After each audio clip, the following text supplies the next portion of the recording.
Une question. Est-ce qu'on peut ou pas le salut? Est-ce qu'on perd ou pas le salut? On a parlé longtemps après. Il y a eu des discussions Très bien. animées. Parce que c'est la seule chose importante parce que l'ennemi va venir à nous dire fais attention parce qu'on peut le salut. Sauf, comment est-ce qu'on perd le salut? Si on se divorce. Si définitivement on renie la croix. Je ne suis même pas sûr qu'on perdrait le salut parce que... Mais, sauf si jamais... Non, après, le truc, c'est qu'on dit ça, mais non. En fait, non. Bibliquement, c'est pas marqué qu'on peut perdre le salut, en tout cas. Non. Il n'y a même pas un texte qui dit ça, mais il y a des textes qui sont très mal traduits en Louis II. On peut penser que c'est que non, mais non. Non. Mais en tout cas, le truc, c'est qu'on peut ne pas être converti du tout. Ça. Donc, du coup, on ne perd pas le salut, on ne l'avait pas, le salut. Non. Donc, on peut être sûr, on peut par contre être, entre parenthèses, chrétien et aller en enfer. Parce qu'en fait, on n'était jamais converti. Ouais.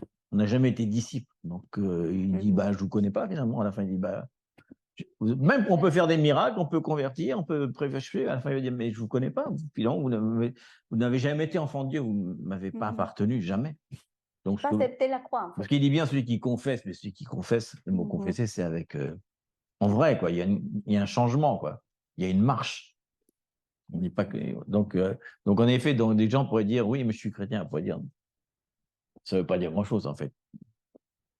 Mais là, c'est important de dire... C'est pas perdre si on ne l'a pas eu. Donc on justement parce qu'en ce moment, comme on avait parlé, il y a tellement de mouvements et de fausses doctrines qu'il faut vraiment enraciner sur ces thèmes. C'est pas latin. C'est quoi? C'est pas latin. Comment ça s'appelle? L'atrium, la cour extérieure? Oui, la cour extérieure. Donc, on va en tout cas, nous, en tant qu'enfants de Dieu, oui, tous nos péchés sont pardonnés, Dieu ne peut pas nous faire perdre le salut, quoi qu'on fasse. On ne pourra jamais être assez mauvais pour s'éloigner de Dieu à tel point. C'est ça qui est bien. Donc, après la cour extérieure, on va passer où? Au lieu saint. Au lieu saint. On va parler aujourd'hui du lieu saint. Je ne pense pas qu'on aura le temps de faire tout ce qui est prévu. C'est tellement énorme. Il y a tellement de symbolique, tellement de richesse, tellement de trucs. Mais enfin, en tout cas, le lieu saint, c'est ce qu'on appelait avant aussi le sanctuaire. Parce que c'est saint, sanctuaire, ça veut dire Kodesh, ça veut dire aussi Kadosh, qui veut dire la gloire pesante. Donc ça représente, on avait dit, autant l'autre c'était le corps, c'est bien, on a lavé son corps, le corps est mort, etc. On remarque d'ailleurs une chose importante, c'est que dans la partie extérieure du truc, on voit que les deux choses, le lavage des mains et le sacrifice, sont tous les deux des meubles en airain, c'est en bronze, quoi, en gros.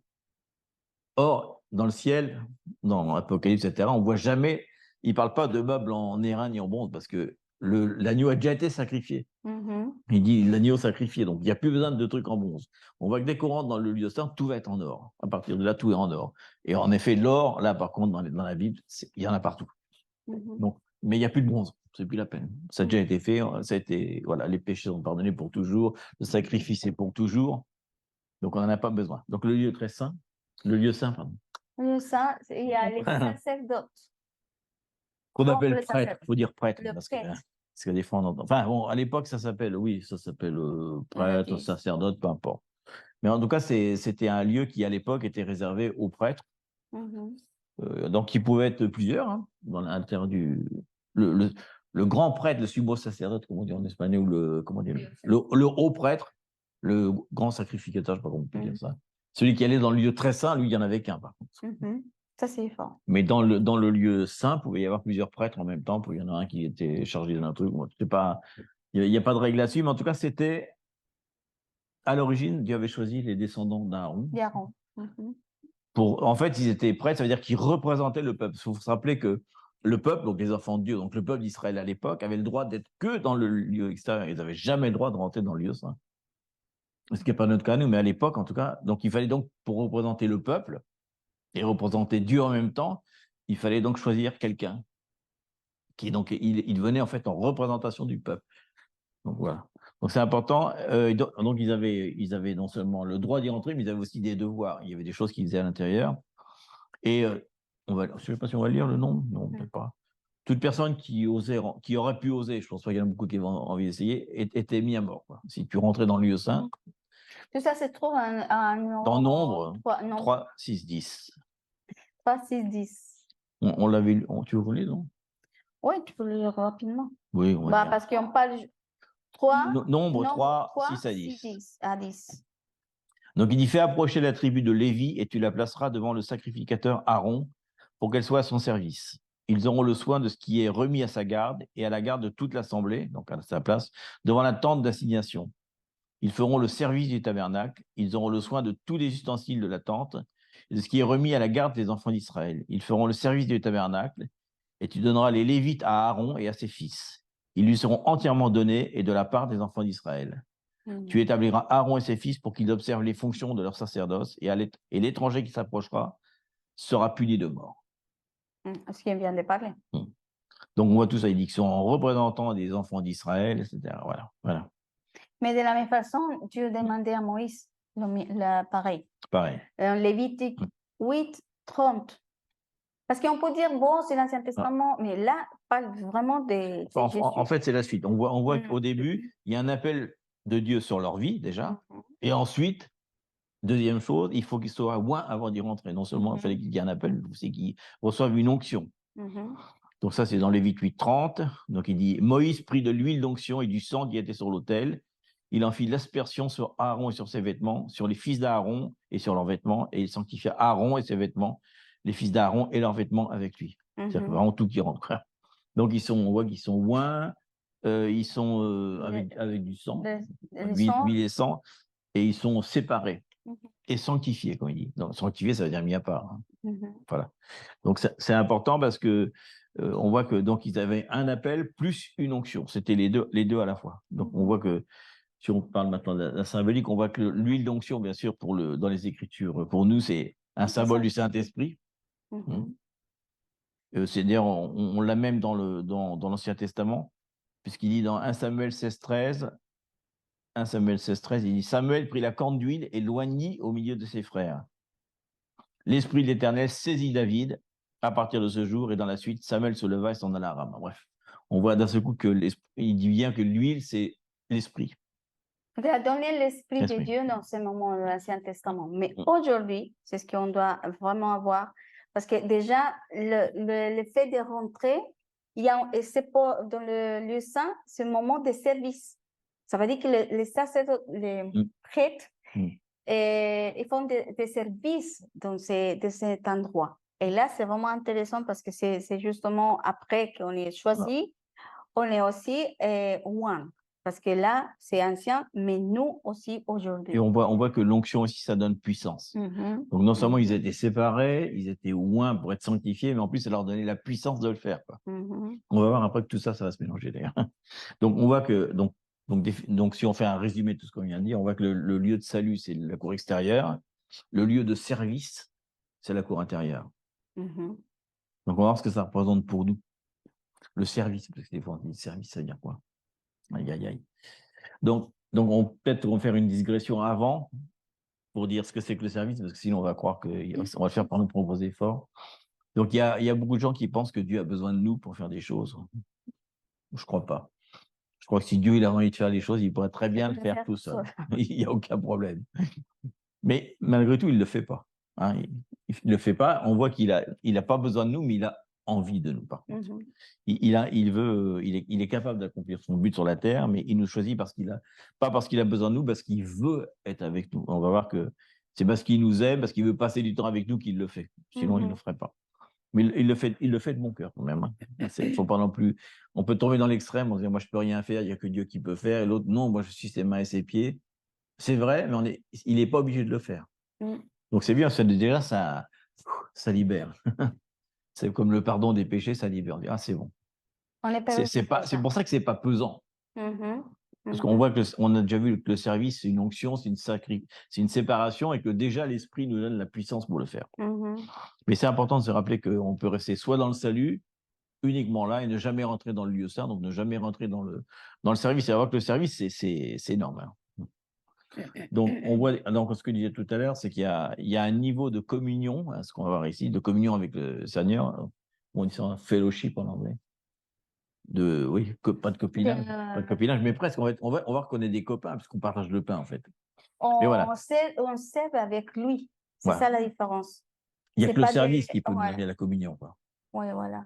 C'est vraiment un lieu tellement fort Parce qu'on retourne à ça, parce qu'on a l'habitude, ah oui, j'ai passé par là encore. Mais quand vraiment nous comprenions que là, c'est un endroit de service, autant que sacerdote ou prêtre, c'est avec Jésus que c'est notre sacerdote. Et en plus, on le rend sacerdote, pardon, oui, si, le rend sacerdote, mais nous collaborons avec lui. C'est le moment tellement puissant parce que c'est là où vraiment il y a une communion forte dans le même service, parce que Jésus a fait le service, mais nous aussi avec lui. Et en fait, c'est comme dans un couple, le vrai amour qu'on peut avoir pour Dieu, c'est quand on passe par des luttes, par des partages, par des progrès, quelque chose. On voit que on va voir que le service, et des fois, c'est compliqué, qu'il y ait de l'opposition, mais c'est grâce à ça qu'on dit, ah, on a vécu des choses ensemble, quoi. Ça, c'est fort, parce que Et c'est un endroit. Faut toujours se rappeler que c'est un privilège que Dieu nous donne, comme les prêtres.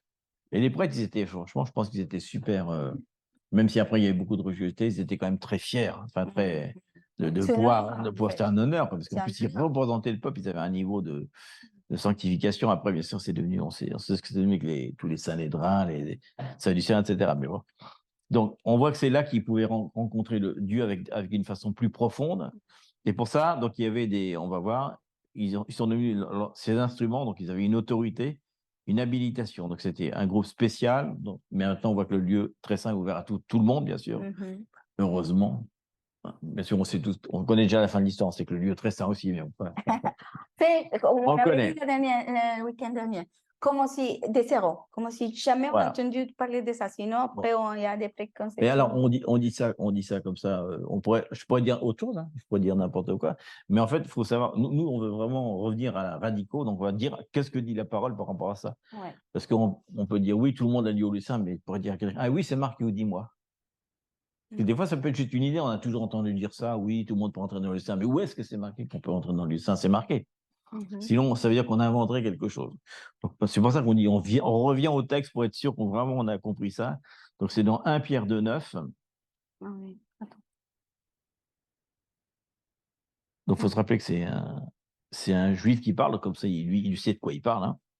Il dit, vous, au contraire, en parlant à tout le peuple gentil, notamment, il dit, vous êtes une race élue, un sacerdoce royal, une nation sainte, un peuple acquis, afin que vous annonciez les vertus de celui qui vous a appelé des ténèbres à son admirable lumière. Donc, voilà, on a le truc qui s'intéresse. C'est-à-dire qu'il dit qu'on est un sacerdoce royal. Alors, royal, c'est intéressant parce qu'il parle aussi de l'ordre de Melchisédek, il parle de Dieu qui est roi, qui est le suprême sacerdoce. Donc, là, il donne déjà une petite idée qu'on est aussi le sacerdoce royal aussi, pas que le sacerdoce normal.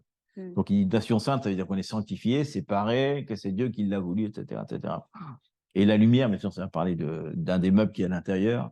Donc, déjà, la parole lui dit que voilà, nous, maintenant, voilà, on est tous des sacerdotes, on a tous le droit de rentrer.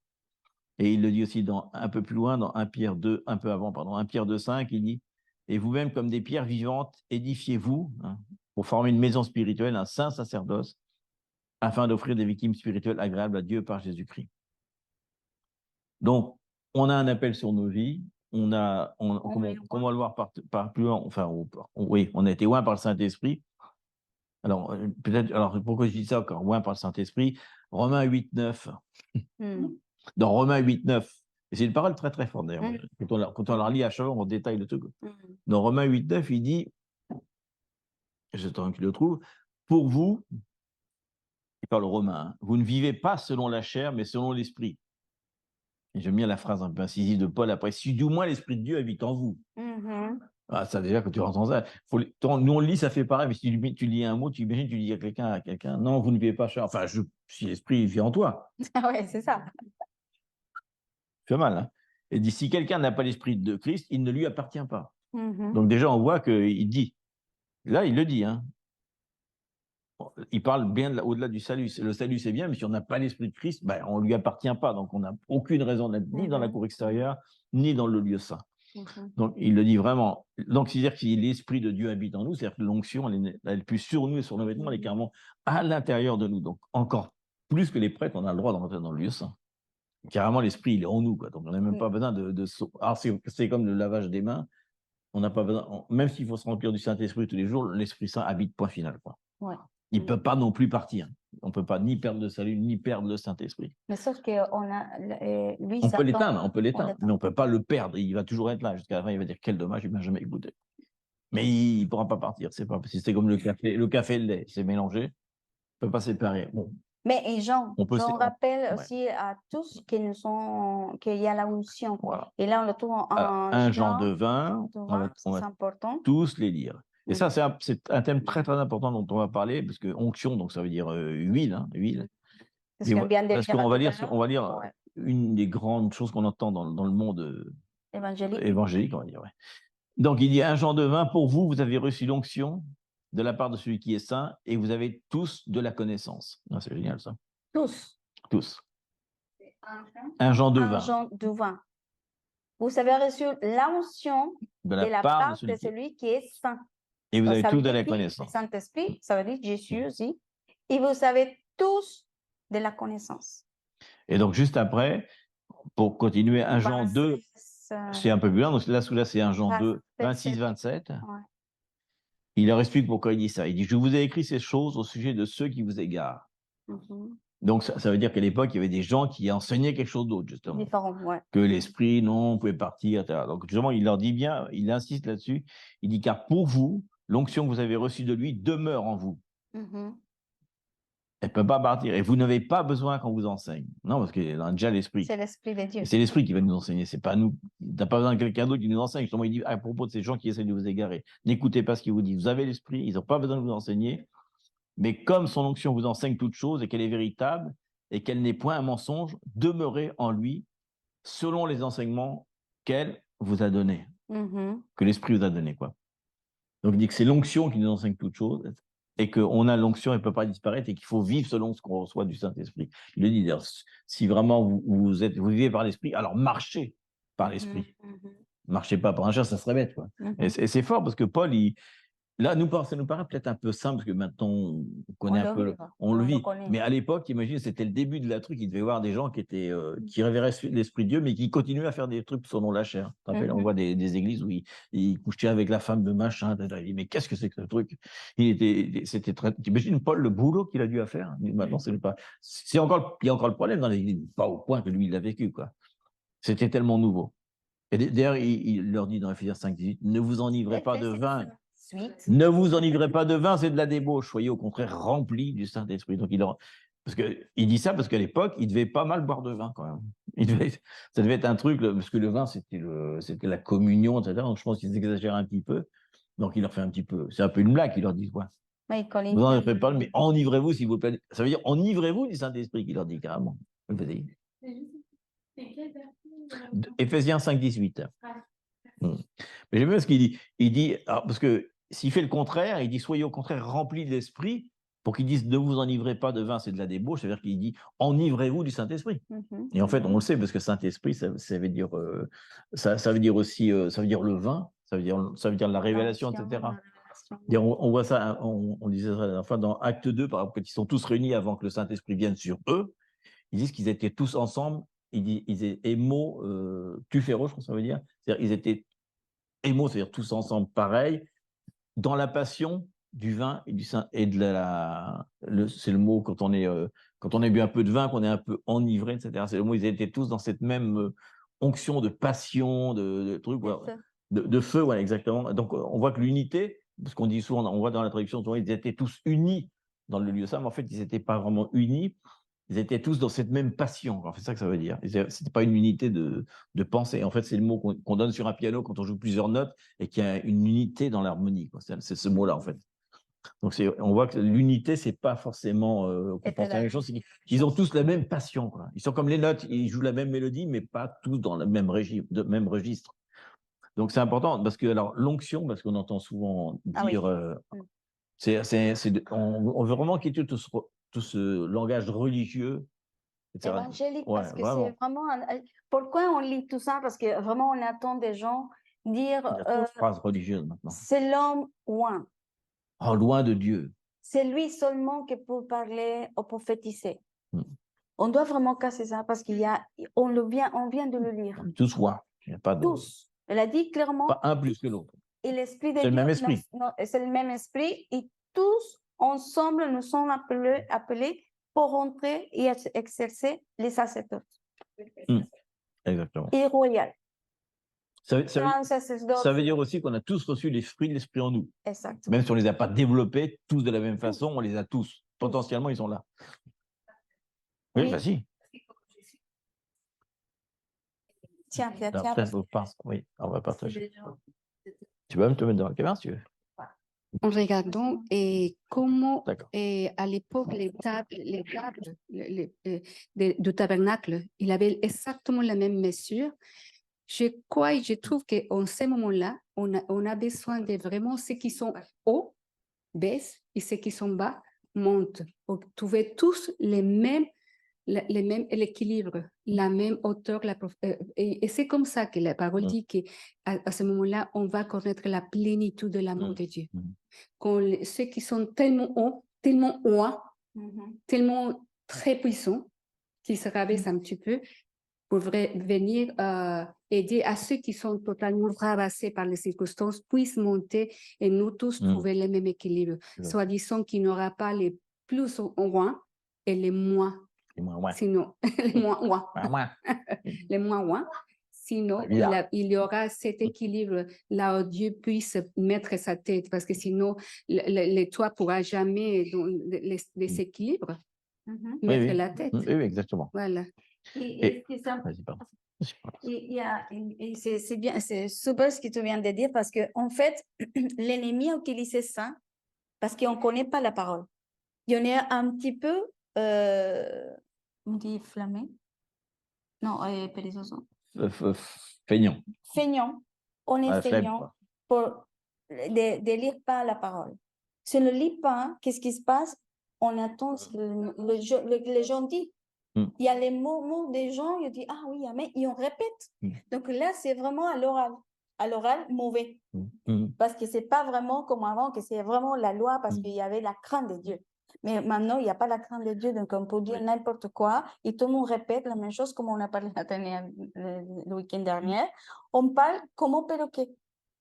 Il faut vraiment rentrer dans la parole. Quand je lis ça, je dis, tout le monde est d'accord, tout le monde peut rentrer, tout le monde peut rentrer dans la communion de Christ, parce que c'est dans le même, pour collaborer avec lui, dans le même endroit. Mais c'est à nous de choisir, c'est de rentrer ou rester à l'extérieur. Mais c'est le même niveau. Mais on peut dire, évidemment, il y a des processus. On doit faire attention aux processus de chacun. On ne peut pas laisser tout le monde rentrer. Évidemment, c'est ouvert, mais chacun de décider de rentrer ou pas. Mais il y a la même puissance, il y a le même endroit, le même Père, les mêmes, comment on peut dire, le même, tout, on a tout. Parce que c'est Dieu qui nous équipe, ce n'est pas nous-mêmes. Donc la chair peut être plus forte que nous-mêmes, ou à l'inverse, au faire remplir et faire croître, l'esprit en nous. C'est de vraiment rentrer dans ce qu'on vient de parler sur les sacrifices de chair. Mais nous pouvons rentrer tranquillement. Les circonstances qu'on vit, c'est aussi une partie de la parole. Si je lis la parole et je le crois comme tel, elle va faire son travail à notre intérieur. Et là, c'est de le faire à la parole.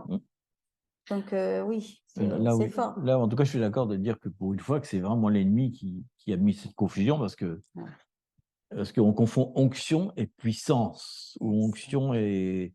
On confond, alors ça ne marque pas ça. Où là, on pense que les fruits de l'esprit sont extérieurs à nous et qu'on les acquiert, quoi.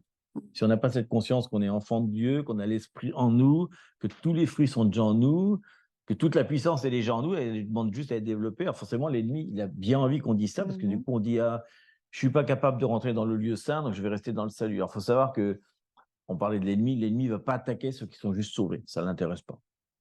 Si tu es juste sauvé, tu n'as jamais de problème dans ta vie. Dès que tu rentres dans le service, dans le lieu saint, alors là, l'ennemi, il dit, connais ton nom, quoi. D'un coup, ton nom est connu, d'ailleurs. Il dit, ton nom, je le connais maintenant.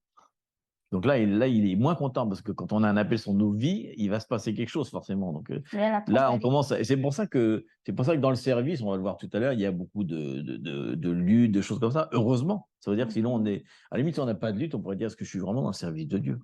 Tout va bien dans ma vie, oh, bah, c'est génial. Non, c'est difficile. C'est pas qu'on cherche les problèmes, mais forcément, ça demande une intensité différente, quoi. Donc on l'a vu, on a reçu l'appel. On a reçu l'onction, donc on a reçu la puissance, la capacité. Donc, on a chaque croyant a cette capacité dans le service, il n'y a aucun problème. Mais qu'est-ce que ça veut dire le service? Alors, c'est là qu'on va dire, parce qu'il va rappeler justement les dons spirituels, parce que maintenant, on pense que le service, c'est juste le ministère. Alors, c'est un peu vrai, parce que ministrer, ça veut dire servir, ça vient de diakonos, qui veut dire qui sert. Donc, c'est vrai que le mot ministre, ça veut dire servir. D'ailleurs, un ministre dans la politique, c'est quelqu'un qui sert le peuple. Mais il dit, dans Romains 12, 6, 8, ça c'est la parole qui soulage. Dans Romains 12, 6, 8, ça soulage, mais c'est bien. Il dit, parce que nous avons des dons différents selon la grâce qui nous a été accordée. Ça, j'adore, parce qu'il nous rappelle dès le départ, les dons qu'on a, c'est par la grâce. C'est pas la grâce. Et déjà, ça aussi, ça soulage. Ça veut dire, ouf, j'ai pas forcé le don, c'est pas comme le talent, c'est très différent. La grâce qui nous est accordée, que celui qui a le don de prophétie l'exerce, selon l'analogie de la foi, que celui qui est appelé au ministère s'attache à son ministère. Donc là, il peut parler de enseignant, apôtre, voilà, tout, évangéliste, etc., parce qu'il parle bien de ministère. Que celui qui enseigne s'attache à son enseignement et que celui qui exhorte à l'exhortation. Que celui qui donne le fasse avec libéralité. Que celui qui préside le fasse avec zèle. Que celui qui pratique la miséricorde le fasse avec joie. Donc, il dit que le service, c'est énorme. Donner, servir les gens, servir à table, débarrasser la table, c'est être dans le service de Dieu déjà. Déjà, qu'est-ce qui s'est passé dans les lieux? Si on voit dans le tabernacle, il y a plein de choses. Les gens doivent ramasser, récupérer tous les sons. On va le voir justement, on va le dire juste après. Donc, il dit bien que donner, être miséricordieux, être encourager les gens, exhorter, ça fait partie du service. Et c'est vrai. Et c'est vrai. Donc, on voit du coup, on voit bien que c'est pas une option de service, en fait. Le service, c'est une exigence. Dieu, carrément, t'amène au service. Il veut être avec toi dans le lieu saint. Théoriquement, on devrait être tous, quoi. Parce qu'on veut tous une communion avec le Seigneur. Je voudrais plus de communion. Ben, il dit, des fois, on dit, non, ma communion avec le Seigneur n'est pas forte. Est-ce que tu sers Dieu? Sers. C'est quelque chose. Et quand il commence à servir, même si c'est juste rendre visite aux malades ou à la veuve orphelin, il y a un service où Dieu va être en communion avec toi. Même dans la maison, dans la famille, par exemple. Dans la famille, dans nos églises, dans nos trucs. Voilà. C'est un service, les uns les autres. Déjà, on sert. Voilà. Donc, c'est parti. Parce que souvent, on entend dire, ouais, non, mais mon rôle est insignifiant. Alors, c'est vraiment important parce que quand je me rappelle du prédication, le prédicateur, qui est un mec très connu, disait, franchement, ne me valorisez pas trop parce que le mec est en ce moment dans le parking en train de garer les voitures, il est aussi important que moi. Dieu le voit exactement pareil, il ne voit pas de différence. Si le mec n'était pas en train de garer les voitures, comment les gens vont rentrer dans la salle? C'est pareil. Il dit dans ce cas, je dois rendre donc, grâce à mon maître qui m'a enseigné, je dois rendre grâce à Dieu qui lui a donné la parole. Dieu bouge toutes les choses pour une chose. Donc mon rôle est insignifiant? Non. On ne peut pas dire ça. Tous les rôles, pour Dieu, c'est la même importance. Il ne voit même pas, puisque lui, il pourrait le faire. Ce qu'il voit, c'est la fidélité dans le service, plus que le service lui-même, à la limite. Donc, c'est important parce que, justement, on peut dire, non, mon rôle n'est pas important. Alors, si on regarde dans l'Ancien Testament, imagine les prêtres, recouverts de sang, recouverts d'entrailles d'animaux, etc. Bah oui, c'est ça. Qu'il faut sortir tous les entrailles. Sortir les entrailles, après, il faut les brûler. Ça devait sentir bon, ça devait être génial comme rôle. Laver les choses, laver les plats, tout. Et là, ils sont tous. Mais il y avait ceux qui jouaient les instruments, il y avait ceux qui chantaient, etc. Mais t'imagines le prêtre quand tu chantais. Alors, chérie, c'est bien passé ton travail? Ils sont pas très bons, hein, je suis désolé. Donc, t'imagines, des fois, mon rôle est insignifiant. Eux, ils disent, mais carrément, toi, c'est. Non. C'est l'ennemi qui toujours va venir à nous dire, on n'a aucune importance. Ouais, exactement. On ne sert pas. Donc, comme on dit tout à l'heure. Je ne suis pas comme tel, non, on est vraiment pour tous. Il y a vraiment, et là, vraiment, je déclare vraiment et prophétise que ces paroles qui ont bien de parler, dévoilent et déchirent vraiment notre cœur. Que la lumière vient, il rentre dans nous parce qu'il y a tellement des paroles tellement mauvaises qui viennent de la part de l'Esprit de Dieu. Bah oui. Oui, exactement. Exactement. Quand tu as dit ça, je le Parce que la lumière, c'est ça. Quand je vois comment vraiment nous... Toutes ces choses qui sont cachées, mais sont dedans déjà dans la parole. Vient et se dit, waouh, maintenant je comprends. Le service, c'est vraiment un honneur.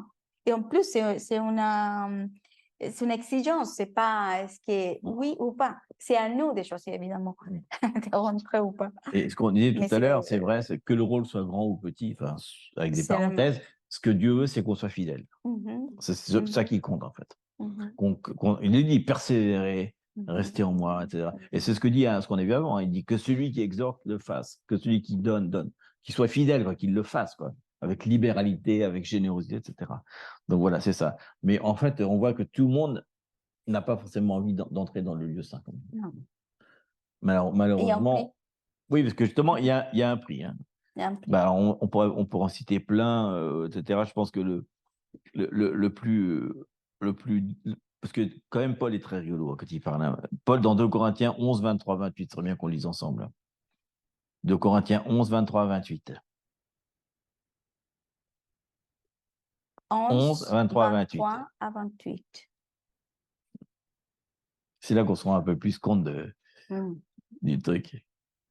Et genre, il parle de certains. 2 Corinthiens. Là, donc il s'adresse à toute l'église de Corinthiens où beaucoup disaient qu'ils étaient qui disait ah j'ai l'onction, je suis ministre de Christ, moi, donc il dit sont-ils ministres de Christ? Je vais parler en homme, alors qui divague, il dit je vais laisser partir mon esprit quoi, comme un fou quoi. Il dit je vais parler comme un fou pour que toi en balançant des trucs, il dit je le suis plus encore, par les travaux bien plus, par les coups bien plus, par les emprisonnements bien plus. Souvent en danger de mort, 5 fois j'ai reçu des juifs, 40 coups moins 1. Parce qu'il disait qu'à 40 coups de fouet, on mourait. Donc ils en mettaient que 39. Ils ont fait Jésus pareil. Hein. Donc j'ai reçu 40 coups moins 1. 3 fois j'ai été battu de verge. 1 fois j'ai été lapidé, donc des pierres. 3 fois j'ai fait naufrage. J'ai passé 1 nuit et 1 jour dans l'abîme. Fréquemment en voyage, j'ai été en péril sur les fleuves, en péril de la part des brigands, en péril de la part de ceux de ma nation, en péril de la part des païens, en péril dans les villes, en péril dans les déserts, en péril sur la mer, en péril parmi les faux frères. J'ai été dans le travail et dans la peine, exposé à de nombreuses veilles, à la faim et à la soif, à des jeûnes multipliés, au froid et à la nudité. Et sans parler d'autre chose, je suis assiégé chaque jour par les soucis que me donnent toutes les églises. Il dit service, vous parlez de service. C'est ça le service. C'est son époque, attention, on ne dit pas qu'on va être lapidé, etc. Mais quand même, il dit aux gars, vous êtes vraiment ministre de Christ, vous savez ce que j'endurais pour être ça. Donc, il dit vraiment l'intensité. Quoi. On doit se préparer en tant que sacerdote aussi à être rejeté. Ouais, mais c'est Jésus Parce qui... que c'est ça. Jésus Finalement, jamais ouais, personne... On toutes les valeurs en lui, c'est pas... On cherche quelque chose, les hommes, non. Je me rends à lui. Parce que finalement, c'est à lui que nous sommes partis dans les services. C'est pour ça que Jésus a dit, si quelqu'un veut venir à moi, Ah oui. qu'il renonce. Matthieu 16, 24. On peut lire, mais je pense que c'est pas connu. Si quelqu'un veut venir après moi, c'est-à-dire me suivre, en fait, qu'il renonce à lui-même, qu'il se charge de la croix, et alors qu'il me suive. Il dit même plus loin, il dit abandonnez vos familles, enfin, il dit laissez les morts enterrer les morts, suivez-moi. Ça demande un renoncement, c'est ça le lieu saint, c'est ça. Donc, du coup, c'est un petit peu, quand on voit ça, enfin, si on lit l'Ancien Testament, c'est un peu terrifiant, quelque part. Donc, on n'est pas sûr de dire est-ce que j'ai vraiment envie de. Mais en fait, il dit celui qui veut garder sa vie, il la perdra aussi. Enfin, il y a plein. Ce thème-là est tellement répandu dans toute la Bible. Donc, mais il dit, malgré tout, c'est la compensation, il y a de grandes bénédictions pour ceux qui vont porter leur croix, qui vont dépasser les épreuves et qui vont aller jusqu'au bout. On va lire, c'est dans le sermon des béatitudes. Bénédiction. Luc 6, 22 à 23. 22, 23. Et là, on va voir vraiment l'intensité. Il dit, heureux serez-vous lorsque les hommes vous haïront, lorsqu'on vous chassera, on vous outragera et qu'on rejettera votre nom comme infâme à cause du Fils de l'homme. Réjouissez-vous en ce jour-là et tressaillez d'allégresse, parce que votre récompense sera grande dans le ciel, car c'est ainsi que leur Père traitait les prophètes. Donc c'est puissant quand même, malgré les tribulations, etc. On sait que ça va être extrêmement puissant. D'ailleurs, on va pas citer tous les autres, il y en a tellement. Hein. Seulement le temps. Bah, attends pas, parce que je pense que c'est important. Ouais. On a des exemples très forts, c'est bien sûr c'est Stéphane, Étienne, quoi. Qui, on voit quand il a été persécuté, d'un seul coup, l'Esprit Saint a rempli sa bouche. Et le discours d'Étienne est puissant quand même, ce qu'il dit aux Juifs. Et là, forcément, là, il y a eu beaucoup de grincements dedans, comme il disait. Hein. Les gens se sont levés, donc ils l'ont lapidé. Mais on voit que quand il était lapidé, vous vous rappelez, il dit Étienne rempli du Saint-Esprit, c'est dans Acte 7, Acte 7. Étienne rempli du Saint-Esprit et fixant les regards vers le ciel, il vit la gloire de Dieu et Jésus debout à la droite de Dieu. Et il dit, voici, je vois les cieux ouverts et le Fils de l'homme debout à la droite de Dieu. Donc, là, on voit un exemple où, justement, même avant de mourir, d'un seul coup, il voit la gloire de Dieu, il n'en a plus rien à faire. Parce que la libération, pour lui, ça devient même presque un plaisir, parce qu'il sait tout de suite où il va aller. Instantanément, il va être sauvé, donc c'est fort. La même façon, les amis de Daniel, Abdenego, Shadrach et Meshach, qui sont dans la fournaise, et pas Daniel. Hein. C'est vraiment les amis de Daniel. Hein. Parce qu'on entend toujours avec Daniel. Non, Daniel, il n'y a pas été. Non, justement, c'est fort. Daniel a fait plein de choses. Hein. Ouais, et c'est lui. Mais là, c'est même les amis. Ouais, ouais. Ah, c'est fort. Hein, c'est comme si on prenait l'analogie de Daniel, Jésus et les amis de Jésus. Parce qu'il y a pas, à partir du moment où on a cette onction partagée, on peut dire, il n'y a pas eu de problème dans la fournaise ardente, ils en sont sortis. Au contraire, ça a été une bénédiction parce que le roi s'est converti, la nation a changé. Et il dit même, d'ailleurs, il y a une phrase qui est marrante, quand il sort de la fournaise, il ne sentait même pas la cendre. Ouais.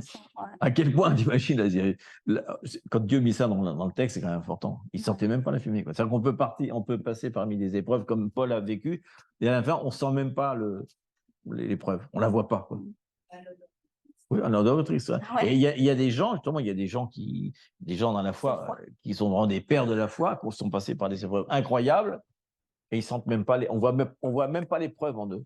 C'est tellement naturel, on la voit pas. Quoi. On peut pas, des fois, on peut même pas se douter par les épreuves par lesquelles ils sont passés, parce que ils sont sortis dans la gloire. Quoi. Et alors, il y a une autre promesse quand même. Alors ça, c'est plus pour nous. C'est dans Matthieu 28. Oh, c'est la phrase la plus connue. Hein, c'est la fin de Matthieu. Allez, faites de toutes les nations des disciples, les baptisant au nom du Père, du Fils et du Saint-Esprit, et enseignez-leur à observer tout ce que je vous ai prescrit. Et voici, je suis avec vous tous les jours jusqu'à la fin du monde. Donc, il dit, si vous êtes dans ce service-là, de faire des nations baptisées, je serai avec vous. Parce qu'on remarque que quand il dit, voici, je suis avec vous tous les jours jusqu'à la fin du monde, il ne l'a pas mis autre part dans la Bible, il le dit à ce moment-là. Il dit, si vous êtes dans le service que je vous ai donné, alors je serai avec vous. Donc, c'est une promesse. Pour ceux qui sont dans le service, il est avec eux. Hein, même s'il dit des fois qu'il est avec nous tout le temps, il dit dans les tribulations, etc., il dit, qu'est-ce qu'il dit vous aurez des tribulations, mais j'ai déjà vaincu le monde. On voit que là, la promesse d'être avec eux jusqu'à la fin du monde, c'est pour ceux qui ont annoncé l'évangile. Quand même. Oui, parce que les tribulations, ça veut dire le chemin étroit. C'est la traduction en français un peu bizarre. Mais bon, bref. Donc on dit que si on est dans le service, de toute façon, il sera avec nous. C'est une promesse on voit, elle est vraiment reliée avec cette autre-là. C'est ensemble. C'est la même phrase. Donc, conclusion, l'expérience du salut, c'est très bien, mais ce n'est pas la fin. Non. Heureusement. Il faut rentrer, mais vous pouvez rester là. Tout le monde a le droit de rester dans le salut, mais c'est dommage. C'est comme, oui, ça serait comme quelqu'un qui est fils d'un père, mais il dit je refuse ton héritage.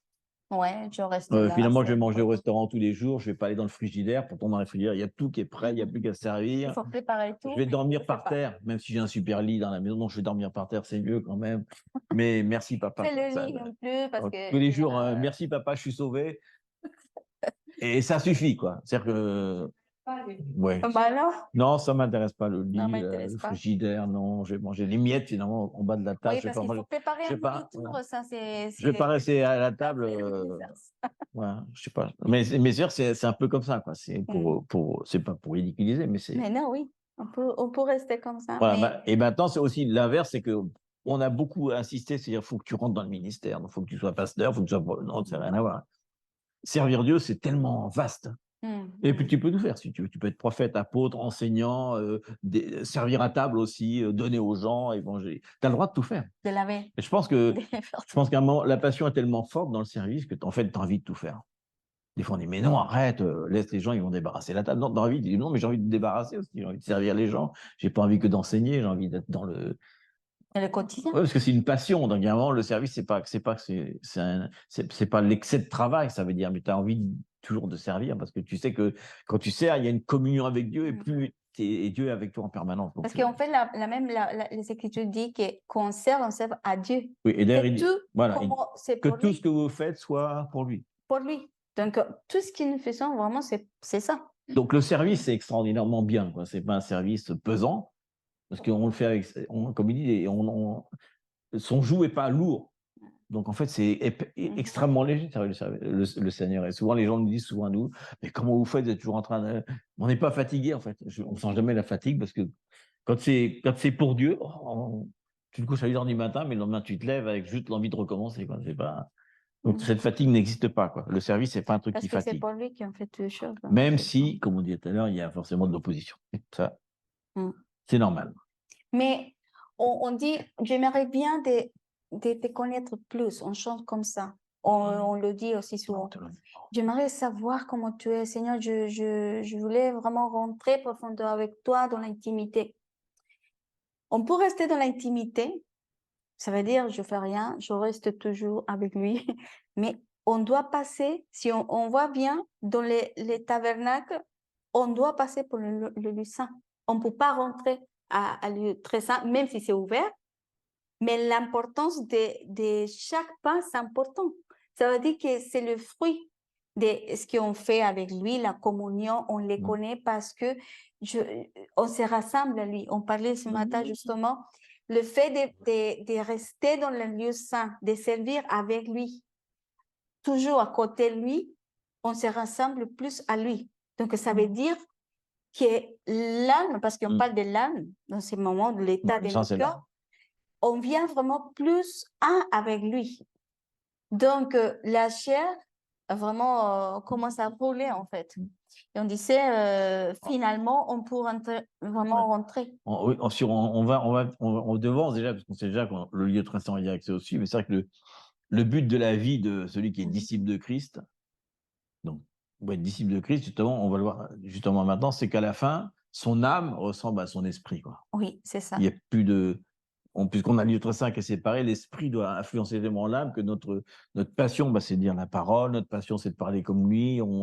Donc, il n'y a plus de différence entre l'âme, on n'a plus besoin de dire à l'âme, oh, s'il te plaît, calme-toi. Non, parce qu'il ressemble tellement à notre esprit, qui est l'esprit de Dieu, il n'y a plus de séparation. À la fin de notre vie, on devrait être comme ça. En tout cas. Et la guérison. Ce qui veut dire que notre ombre, on est l'ombre de Jésus. Les gens nous voient, ils disent, tiens, c'est l'ombre de Jésus. Et on voit que quand il marchait, son ombre guérissait les malades, etc. Et quand Pierre et Jean sont devant ils lui disent, j'ai rien à te donner, mais ce que j'ai, je te le donne. D'un coup, le gars, qu'est-ce qu'il fait? Il était à la triomphe, vous vous rappelez? Il se lève et il rentre dans le lieu saint.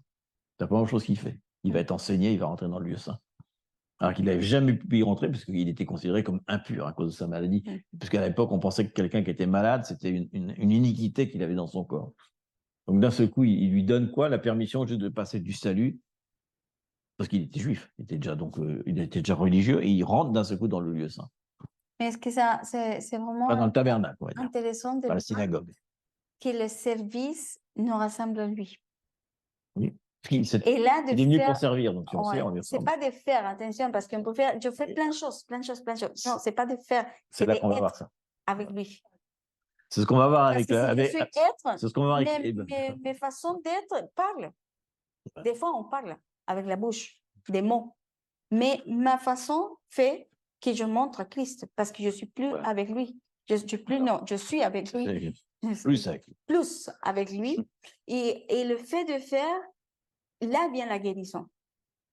Parce qu'on parle de la guérison du cœur, on parle de la guérison émotionnelle de l'âme. Et on a besoin toujours de prier, mais non. C'est la parole qui me libère. C'est la parole qui me guérit. C'est le fait de rester avec lui fait que je suis guérie. Parce que c'est sa parole qui me nourrit. Pourquoi l'âme crie toujours? En fait, David le dit toujours, parce que elle prend la place, mais pas l'esprit prend sa place. Quand l'esprit de Dieu prend la place dans mon être, donc ça veut dire que je suis un en ce moment avec lui. Donc il prend vraiment, il commence à remplir. C'est pour ça que c'est comme un ordre, c'est impératif que dit la phrase. Remplissez-vous de l'esprit. C'est un ordre, c'est pas un choix. C'est pas un choix. Et c'est répétitif, c'est-à-dire que c'est tous les Oui, jours. ça veut dire que c'est tous les jours, je dois venir et servir avec lui. Le regarder, comment est-ce qu'il fait, comment est-ce qu'il bouge, comment est-ce qu'il parle. Mais la seule façon, c'est à travers de la parole. C'est pas la parole orale.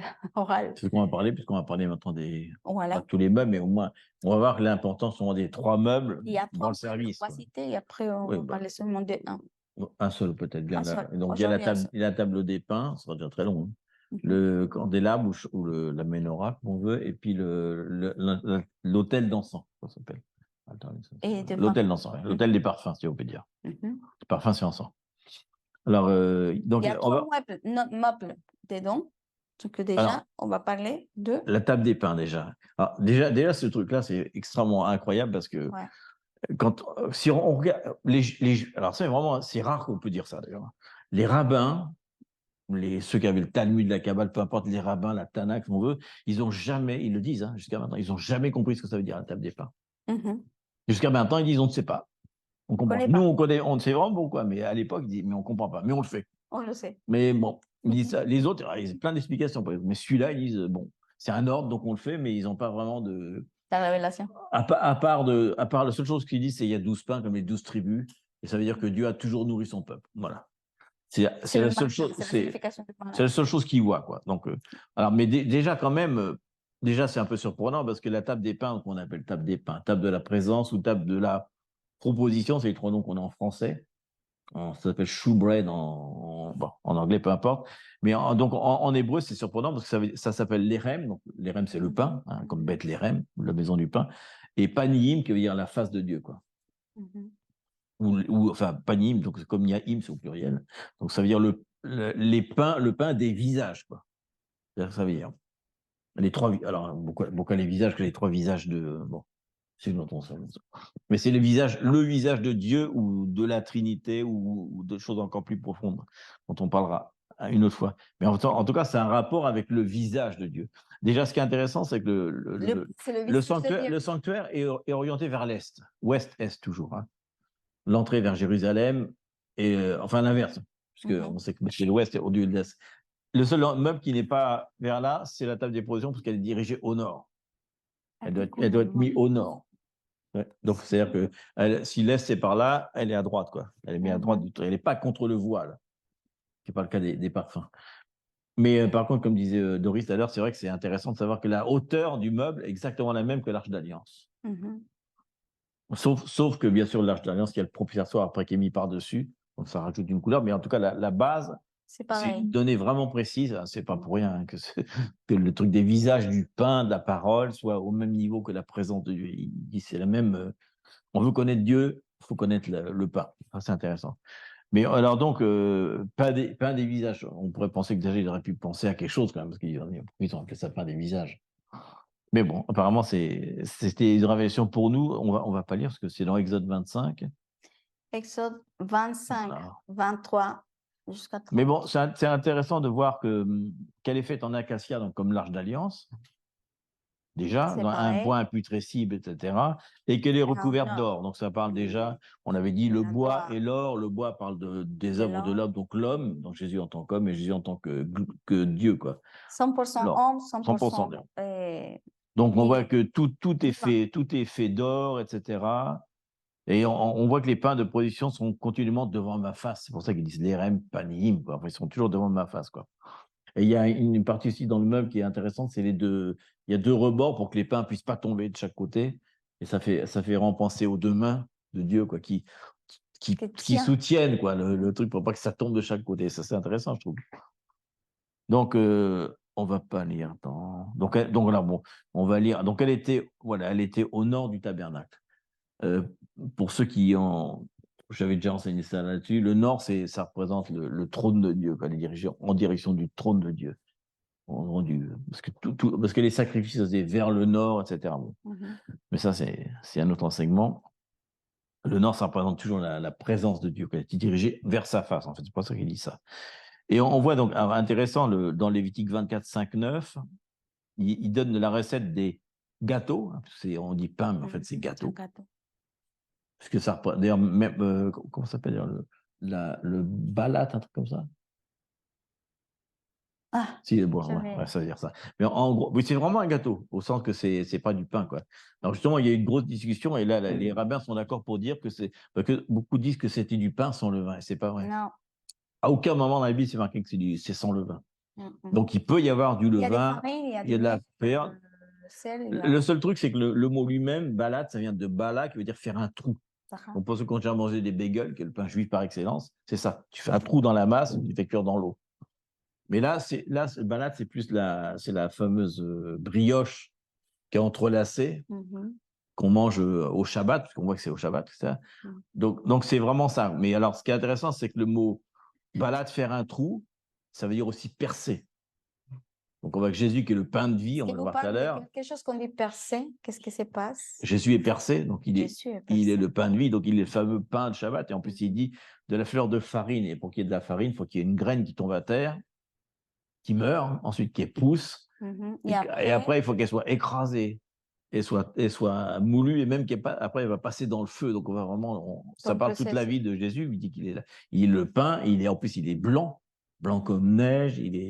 On voit même dans les prophètes, quand il meurt dans Samuel, il y a la mort dans le pot. Et qu'est-ce qu'il jette? Il jette de la farine pour que la vie revienne quand il y a la mort. Donc, tous les symboles de la farine, là, vraiment.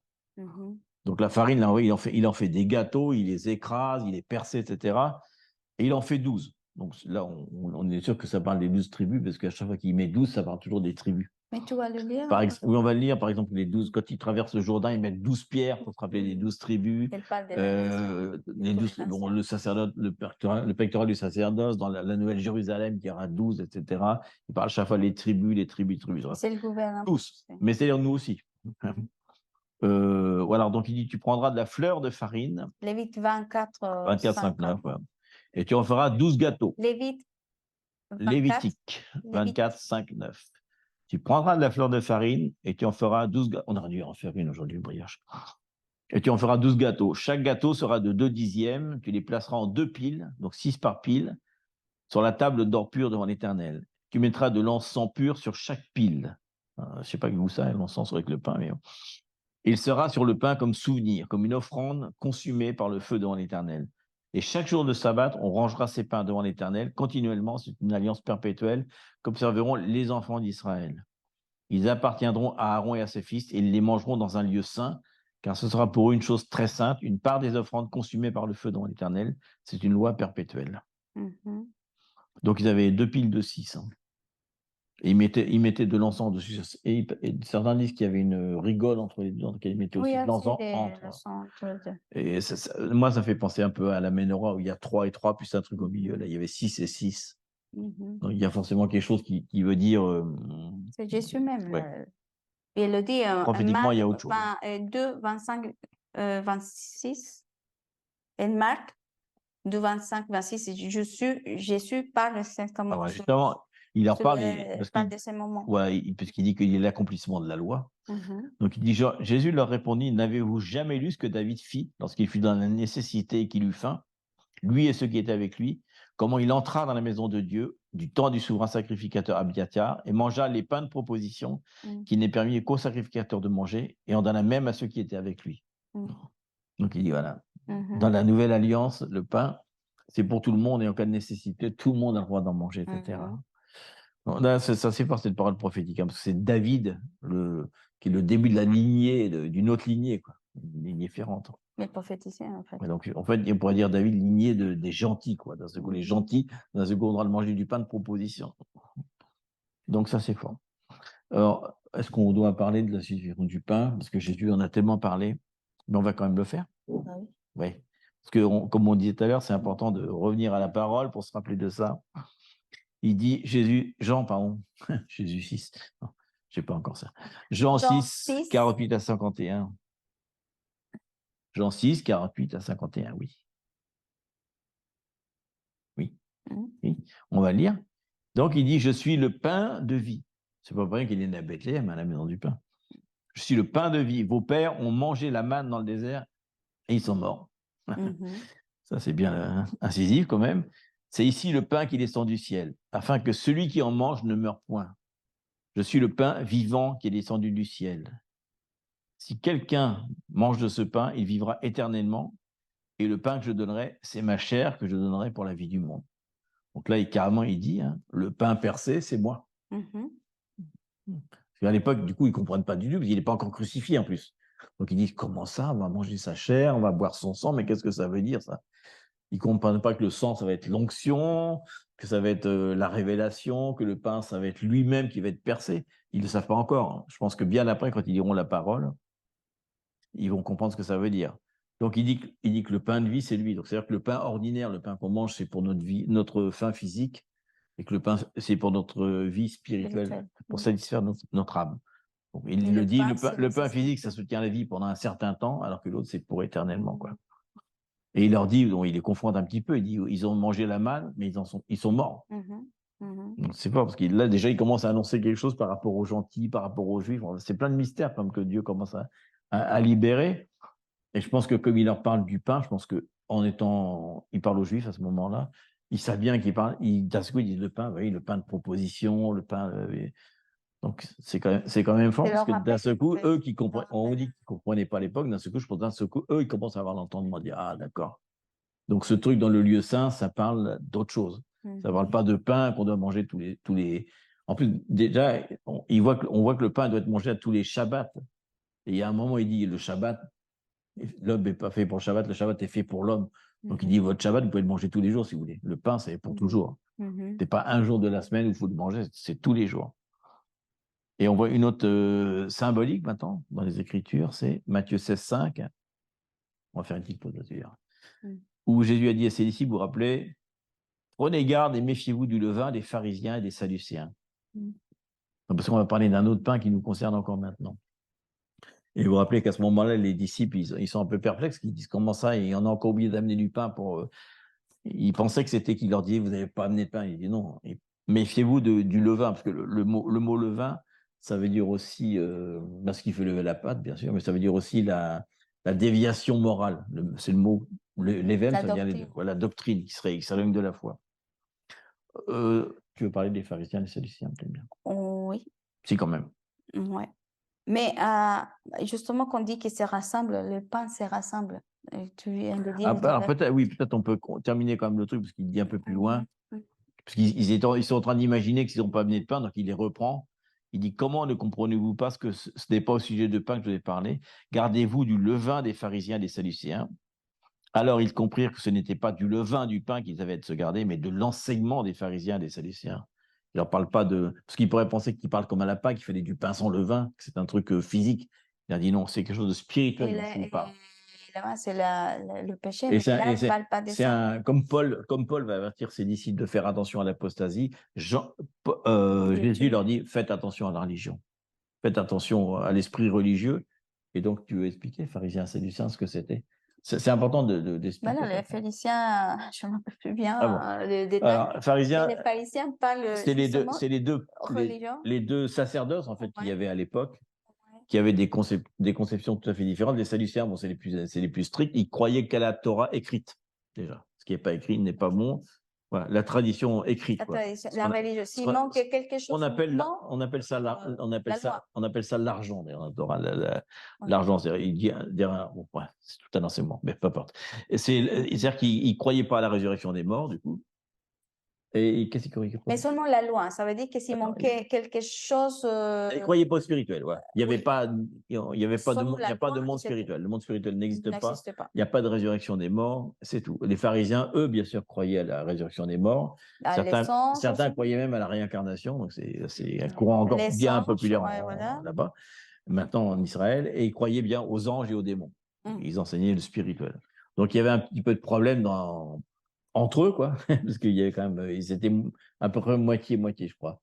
Mais comment dire, après la destruction du temple, les Sadducéens vont disparaître, il n'y aura plus que les pharisiens qui vont exister, qui vont servir dans le temple. Mais à l'époque, il y avait encore les deux, et quand Paul va être jugé à un moment, il va être jugé devant les deux qui sont séparés, toujours, ils sont séparés, et il va dire un moment une phrase, il dit, moi, je suis pharisien, fils de pharisien, et je suis jugé à cause de la résurrection des morts. Et quand il dit ça, un grand tumulte se fit dans le truc, parce qu'en fait, ce qui s'est Il est passé, parti. c'est que les pharisiens et les sadducéens, du coup, se sont battus entre eux et il a pu s'échapper comme ça. Pas fou, il a dit ah. Et du coup, il savait qu'il allait mettre le bazar et ils ont commencé à s'engueuler les uns les autres. Et du coup, l'empereur romain dit mais faites-le sortir de la salle, c'est un fou, il est en train de mettre le désordre là, qu'est-ce que c'est que ça? Mais pas bête, Paul, quand même. Très, Ah oui, elle très a stratège. Hein. Il a dit, oui. je connais bien, moi, parce que moi, je suis pharisien. Je sais bien ce qu'il croit. Donc, en disant ça, waouh, waouh. Donc, on voit qu'il dit que le pain, c'est bien, mais attention au levain, à l'éloignement de la doctrine. En fait, c'est ce qu'on fait aujourd'hui. Hein. Oui, c'est la doctrine. Et c'est pour Revenez ça- à la parole de Dieu. Revenez à la parole de Dieu. Le pain, parce que, alors, justement, juste après, on voit que le pain de vie, c'est aussi associé à la parole. Oui. C'est pour ça que je reviens à ce C'est l'autre symbolique, quoi. la signification que le pain se ressemble, c'est justement la parole. Si on mange la parole, je me ressemble à qui? À le pain de vie, que c'est Jésus. C'est pour ça que déjà, au début, elle dit dans la parole, la signification du pain, c'est que je me ressemble à la parole, à le verbe que c'est fait chair. On est ce qu'on mange. Qu'est-ce qu'on mange? Qu'est-ce qu'on mange? Que c'est La façon digéré. que mange, la façon que je parle, la façon que je suis, c'est ce que moi je mange. C'est ce que je mange. Donc là, c'est vraiment fort qu'on voit vraiment la signification du pain depuis le tabernacle. Et aujourd'hui, on se dit, ah, je mange plus le pain que pas le pain qui je vais être mort à la fin. Donc on voit qu'à ce moment-là, il décrit bien le pain comme étant la doctrine. La doctrine, oui. Ah, et La doctrine et l'enseignement. Les Sadducéens, c'est important de dire que aussi c'est le riche. C'est l'argent, c'est les plus, comment dire. Là, on oublie de dire, les pharisiens reconnaissaient la tradition orale aussi. Oui. Des prophètes. Pas ce qui n'avait pas été écrit dans la Tanakh, ils le reconnaissaient aussi. Mais non, je parle des Sadducéens qui tout oui, mais les Sadducéens aimaient que la Torah, c'est-à-dire les 5 livres du Pentateuque, alors qu'ils reconnaissaient aussi le Tanakh, c'est-à-dire les enseignements oraux qui avaient été donnés en même temps, soi-disant, voilà, parce que soi-disant que Moïse il serait resté très longtemps parce qu'il a reçu une tradition écrite et après il a une orale qu'il a transmis en dehors du truc. Ça, c'est pas écrit dans la parole, mais c'est ce qui est dit. En tout cas, ils disent que Moïse a reçu 2 enseignements et que c'est pour ça qu'il est resté si longtemps que ça. 635. Ouais. Mais donc, c'est pour dire qu'eux, ils reconnaissaient qu'il y avait une tradition qui n'était pas dans le truc, alors eux, non. Mais est-ce que c'est incroyable qu'on voit la différence entre les Sadducéens et les pharisiens? Est-ce qu'il y a quelque chose qui se passe aujourd'hui? On le voit aujourd'hui, il y a la richesse, ils croient tout, mais il y a la différence on peut dire aussi, il y a une confusion dans les deux courants, mais on le voit aujourd'hui au milieu de l'Église. On voit qu'il y a vraiment entre les deux doctrines marchent ensemble seulement pour tuer. Ouais. Pour tuer Jésus. Là, ils se mettent d'accord. C'est le seul moment parce qu'il fallait un vote majoritaire. Aucun des deux n'aurait pu voter la mort de Jésus. Il fallait que tout le monde soit d'accord. C'était la loi. Jésus sont ensemble. Ils étaient d'accord. Et là, on le voit aujourd'hui, c'est pareil. Je pense que c'est pour ça qu'il leur dit ça. Il sait déjà que. En tout cas, il dit attention à la fausse doctrine, aux faux enseignements. C'est-à-dire qu'il n'est ni d'accord avec ceux qui. Ni l'un ni l'autre, quoi. C'est-à-dire ceux qui lisent que la parole, c'est pas bien. Ceux qui lisent que l'oral, c'est pas bien non plus. Il y a un mélange de tout, quoi. Attention, c'est intéressant parce qu'il faut faire attention à ça, quoi. Donc le pain, ça représente la vie aussi, mais ça représente aussi la parole, la doctrine, l'enseignement. Restez. C'est important. Peut-être qu'on va le voir juste après. Oui, peut-être. Donc voilà. Pardon. Donc on voit que ceux qui rentrent dans le service, parce qu'on va terminer peut-être là-dessus sur le pain. Ceux qui rentrent dans le service doivent forcément s'appuyer sur la parole de Dieu. Donc on doit vivre sur la vérité de ce que Jésus a enseigné. On ne peut pas être dans le service et puis servir avec quelque chose qui n'est pas. Il le dit, j'ai construit sur des fondements, quoi. Donc la parole, c'est vraiment le fondement de la vie, quoi. Donc c'est ça le premier meuble, en fait, c'est que ce qu'on fait en ce moment, là, retourner à la parole, s'appuyer que sur la parole, c'est vraiment comme ça qu'on peut servir. Sinon, on est forcément dans une doctrine, on va s'évader. Et c'est énorme. Mais tout style en même temps. On va pas. Dans le milieu des croyants, etc., c'est impressionnant le nombre de gens qui sont hors de la parole de Dieu. Il y a même des gens qui des fois cite des trucs en disant c'est dans la parole et c'est pas dans la parole. Non. Combien de fois on a entendu ça? Aide-toi, le ciel t'aidera. Je crois pas que c'est dans la parole, ça. C'est quoi? Aide-toi et le ciel t'aidera. On pense que dans la parole, il y a marqué non, que Dieu a toute puissance. Il dit non, je vous ai donné toute puissance. Il n'y a que lui qui peut agir. Pas du tout. Il dit il a délégué la puissance et les gens pensent que non. Donc, par rapport au monde spirituel, non, les anges, les démons, non. Et Jésus est tellement à l'intérieur du spirituel qu'il dit la Bible est un livre symbolique, c'est un livre spirituel, c'est un livre prophétique, c'est un livre. Mais si on s'éloigne de la. Si on est que dans la parole orale, enfin comme les pharisiens qui mettaient plus d'importance dans ce qu'ils avaient entendu de Moïse oralement, c'est aussi mauvais que ceux qui seraient que dans la. Ça veut dire qu'ils auraient que le pain et pas la ménorah. Ils n'auraient pas la révélation de la parole. Mais si le fondement n'est pas la parole, alors forcément on s'éloigne. Mais est-ce que c'est intéressant? On divorce, comme on dit. Et c'est intéressant la façon como les meubles, les meubles, elle est dans le lieu saint. Il y a le pain, mais à droite et à gauche, il y a quelque chose pour soutenir le pain. Donc, c'est la parole qui nous fait vraiment, on ne tombe pas, en fait. Le pain, pourquoi on met comme ça le pain? Parce qu'évidemment, ils sont grosses et ils sont un sur l'autre. Donc, il y a quelque chose qui soutient la parole afin que la parole ne tombe pas. Ça veut dire que là, c'est comme si c'est notre chemin. C'est pas comme, non, c'est notre chemin, justement, la parole. En plus, on avait dit qu'il va nous ressembler à la parole. Ça veut dire à lui, parce que lui, c'est la parole. Donc, on mange de lui. C'est Jésus. Et des fois, on dit religieusement, c'est pour ça que c'est important de dire, ah non, je n'oublie pas la parole, c'est la loi. Ah, non, le spirituel, le prophétique, c'est le spirituel. Ben non, le prophétique, c'est dans la parole.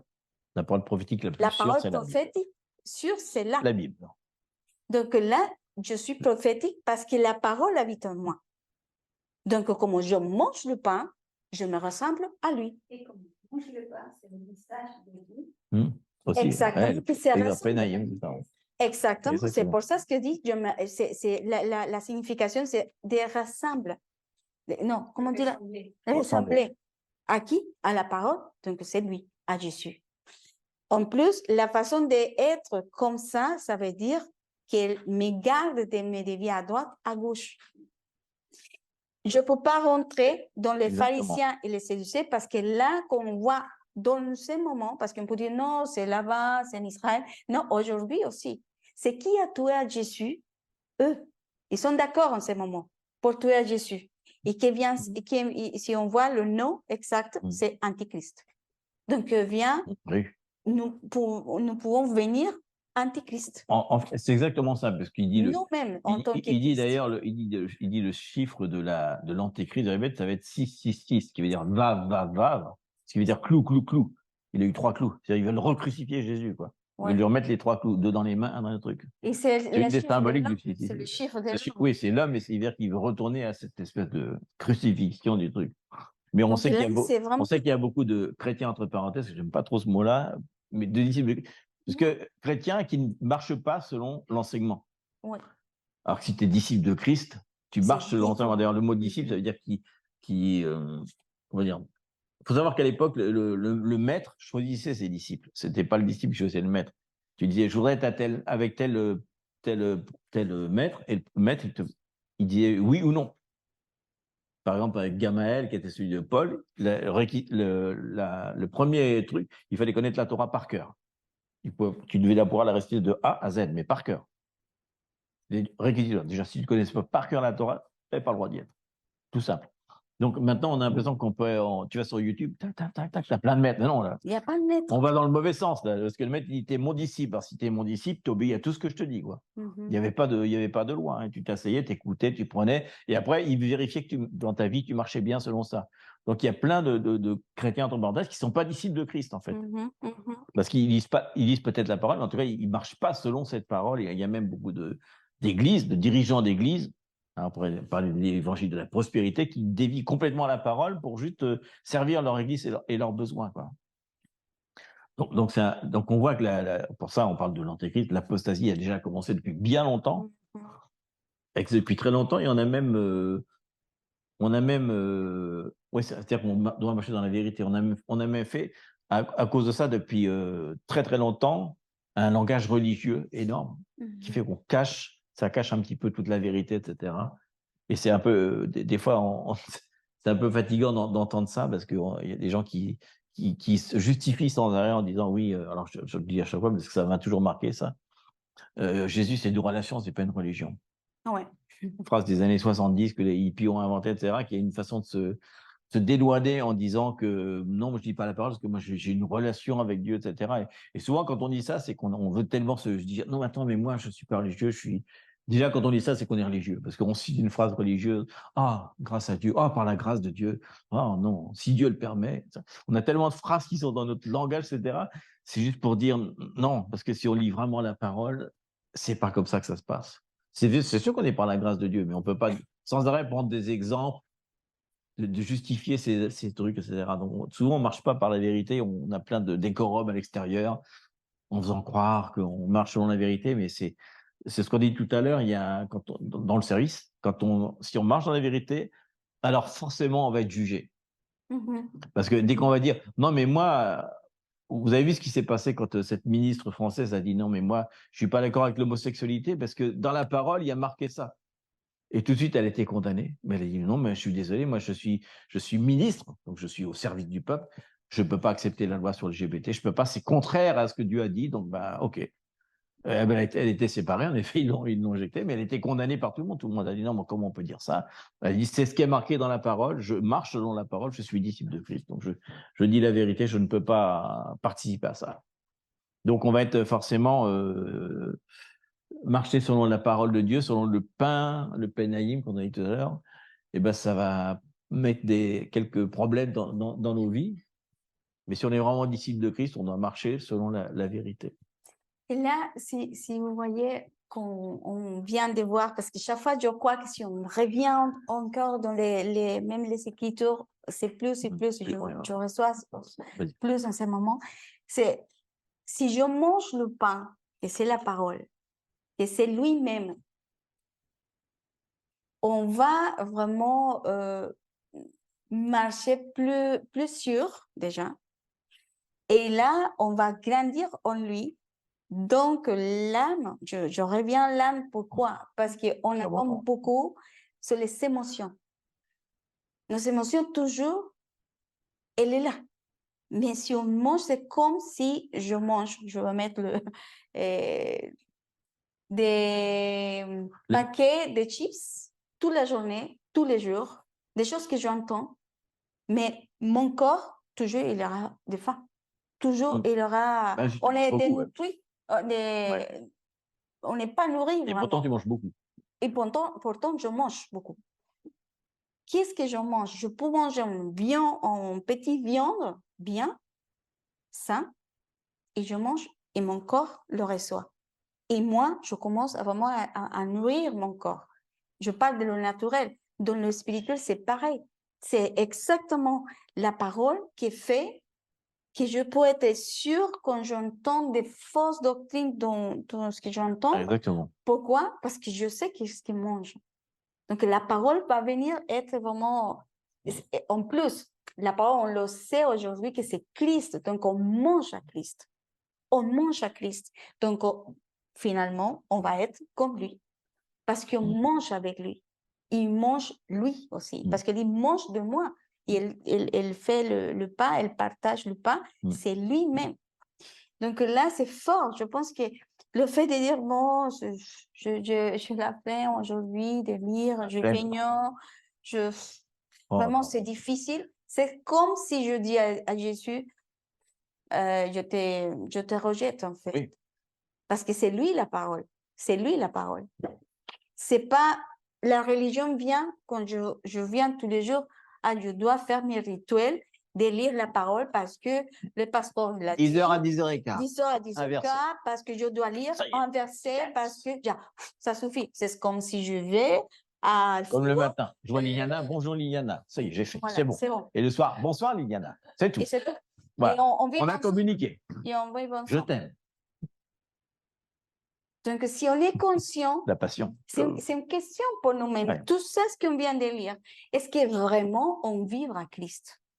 Les problèmes, je pense, aujourd'hui, et c'est pour ça que c'est vraiment ce que l'Esprit de Dieu fait aujourd'hui. C'est tellement fort. C'est un truc qui brûle dans son crâne. C'est une passion. C'est une passion que ça commence aujourd'hui. C'est pas la même chose qu'on voit. On connaît l'histoire du tabernacle, on l'a lu, on l'étudiait, mais quand on revient aujourd'hui encore pour lire ça, on s'est dit, oh Seigneur, vraiment, j'aimerais me rassembler à toi. Comment? Avec la parole. Parce que je mange. C'est pas une chose que je fais, je fais pas, il fait ci, il fait pas, et la parole dit que tu dois faire ci, sinon, machin. Non. Est-ce que le fait de manger, déjà, les yeux s'ouvrent. Je dis, ah, maintenant, je comprends. Ah, maintenant, si je mange le pain, que c'est lui-même, je vais être vraiment droit. C'est parce qu'il faut faire quelque chose. Non, c'est le fait de manger. Qui est vraiment, c'est des voiles, plein de choses de nos vies, en fait. C'est intéressant, on l'avait enseigné aussi, une fois que le mot, parce que là on dit l'érem pour le pain, mais il y a deux mots, c'est l'érem et l'aram. L'aram, ça veut dire la lutte, la guerre. C'est-à-dire que c'est une guerre quand on s'apprend au cher. Exactement. Il le dit, hein, Beth l'érem, c'est aussi Beth l'aram.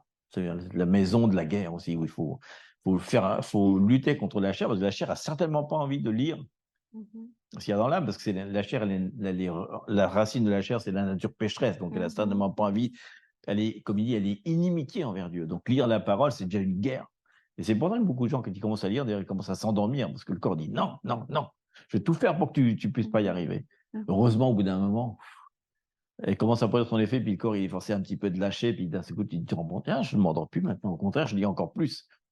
C'est-à-dire, après, plus tu vas te nourrir de l'esprit, plus ton âme va être puissante. Et le corps est forcé de baisser un petit peu. Donc, la guerre est mondiale. C'est aussi pour ça qu'on utilise beaucoup le jeûne. Le jeûne lutte aussi contre le corps. Donc, déjà, ça le déracine encore un petit peu plus. Il a encore plus de mal. On voit d'ailleurs, quand on lit la parole en jeûne, on dit, oh, c'est marrant. C'est pas pareil. C'est une autre intensité, quoi. C'est quelque chose de différent, quoi. Et je pense que c'est pour ça que Jésus a enseigné le jeûne, parce qu'il disait, en luttant contre en faisant l'aram, on n'a plus de l'érem, quoi. Les mots hébreux sont jamais écrits par hasard. S'ils l'ont écrit, c'est parce qu'ils pensaient que ça avait un rapport. L'avoine. Tellement c'est bon pour les cheveux, pour la peau, pour le corps. Plus tu manges l'avoine, plus ça fait voir. Oui. On va la mettre sur Internet. L'avena, c'est L'avena, c'est une note. Si tu manges l'avoine, ça se voit. L'avena, c'est une note. Merci. Mais ça veut dire que si tu manges le pain, c'était voix. Oui, exactement. Quand on dit que les Indiens, ils mangent tellement épicé. Oui. Tu peux répéter ça parce que... Je répète. Ça s'estompe, ça se voit. Et les Indiens, qu'on mange les épices et tout. Commentaire, ici, on parle de viande nourriture parce qu'il est midi. On commence à parler d'épices. Parfois, c'est vraiment ça. Oui, on sent ce qu'on mange. Si je mange des frites, mon corps, c'est les parfums des frites, en fait. Qu'est-ce que tu as? Oui, qu'est-ce que mange, oui. Qu'est-ce que je peux sentir? Oui, sentir. Les sortes que j'ai besoin de m'approcher. Oui, exactement. Quand je mange ce qui est bon, j'attire. Exactement. C'est ça. Voilà. On va prier. L'onction, c'est l'huile, c'est un peu le beurre. On peut mettre du pain avec du beurre. Ouais, voilà. Du pain avec du beurre. C'est bon, la parole avec l'onction. Oui. C'est du pain avec du beurre, finalement. Oui. Ouais, c'est ça. On a vraiment faim, ça. Là. La joie, c'est le pain. Du pain, du beurre et du vin, mais c'est bon. Trop spirituel. Ben ouais, tu fais ça et il y a des bruits. Oui, tu peux plier. D'accord. Seigneur, merci parce qu'on a appris aujourd'hui, Seigneur, que non seulement on est sauvé, Seigneur, pas par nos hommes, mais par grâce, Seigneur, tu nous autorises, Seigneur, à être présent avec toi dans le service, Seigneur. Et on veut déclarer pour tout le monde, Seigneur, la faim, Seigneur, la faim, F-A-I-M, la faim pour le pain, Seigneur, le pain frais, Seigneur, la révélation fraîche qui sent bon, Seigneur, avec l'onction, Seigneur, et comme tu disais, même y mettez de l'encens dessus pour que ça sente bon, Seigneur, pour qu'on soit attiré, Seigneur, vraiment par toi, Seigneur. On veut vraiment rentrer dans ce lieu de communion, Seigneur, avec toi, où tu nous attends, Seigneur, où tu veux qu'on soit là, même si tu n'as pas besoin de nous, tu veux qu'on soit là. C'est des fois comme quand on est en train de faire un travail compliqué, il y a un petit enfant qui vient et dit « Moi, je veux aider avec le petit marteau, je veux clouer quelque chose aussi. » On sait qu'il ne va rien faire, mais on se réjouit quand même, on se réjouit avec ça. Donc, c'est pas c'est selon nos capacités, notre puissance, mais c'est par la grâce, Seigneur, qu'on peut rentrer, Seigneur, dans ce lieu où tu nous attends, Seigneur. Déjà, on veut se concentrer sur ce premier meuble, Seigneur, et te dire « Oui, Seigneur, je veux revenir à la parole, Seigneur, je veux revenir aux choses fondamentales, aux choses radicales, Seigneur, aux choses essentielles, Seigneur, comme l'essence qui fait marcher la voiture, Seigneur. On veut revenir à cette chose-là qui est la parole, c'est-à-dire qui est la fondation, tu disais l'écriture et l'écriture seulement, Seigneur. Parce que c'est ta parole, tu disais au début, la parole était au commencement, c'est-à-dire, et elle est jusqu'à la fin, Seigneur, de alpha à l'alpha et l'oméga, Seigneur, ou à l'Ef-Taf, ouais. Tu es là, Seigneur, jusqu'à la croix, Seigneur. Tu as commencé par l'Aleph et tu termines par le Taf, la croix, Seigneur. Tu as été toujours fidèle à ta parole, Seigneur, et tu dis que tu seras avec nous jusqu'à la fin du monde, Seigneur. Dans les tribulations, tu seras là. Quand on passera par le feu dans la fournaise, Seigneur, quand on sera lapidé par les autres, quand ton nom sera haï, Seigneur, alors il y a une grande bénédiction, Seigneur. Alors, malgré les oppositions, Seigneur, on te dit oui, on veut rentrer à ton service. Envoie-nous, Seigneur, on rentre avec toi, Seigneur, dans ce lieu saint, Seigneur. Avant de rentrer dans ta présence, ce lieu très saint, on va déjà commencer par le service que tu nous as appelés à faire, Seigneur. Merci, Seigneur, pour la communion que tu veux avec nous, Seigneur. Parce que tu es un bon Père, Seigneur. Amen. Amen. Amen. Merci, Un bon Seigneur. Père, Seigneur. Amen.